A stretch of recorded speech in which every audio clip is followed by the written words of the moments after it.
Good morning, Desert Wanderers. As always, it's a scalding day here in the sands. The weather is clear with the chance of sandstorms, but it's not all doom and gloom. We got some stories for you.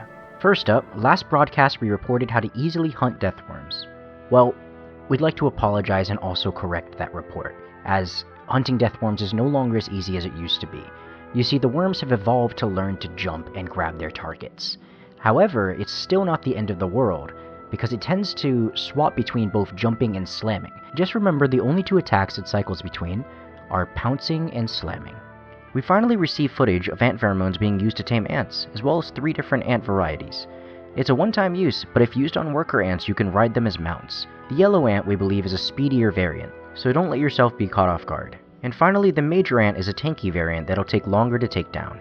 Additionally, this is just speculation so far, but by observing the spikes on the ant's abdomen, I believe there are 2 different variants of ants in the desert. The ones with red spikes on their abdomen are poisonous, while the ones with brown spikes aren't. If this is the case, we believe there are 2 ant queens in the desert. For those who didn't know, there's a massive ship on the bottom side of the desert, and for those who haven't been able to see it so far, here's a visual of the crashed ship. Inside, you'll find 2 different varieties of creatures, one large moving robot, and smaller passive drones. The large robots deal massive damage and have a ranged attack, so please do be careful around them. A group known as the Chuds is hosting a mass revival at the end of the day on Sunday, taking place at the meeting stage inside of Paradise. It is unknown how they were able to revive so many dead individuals, but they have requested that if you have the skull of someone you would like to see again, please do bring it to them.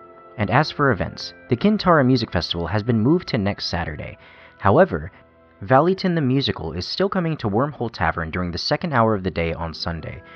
So make sure to show up if you'd like to hear many musical numbers such as We Worm, We Fight, We Build Our Tavern, and The Farm Where It Happened.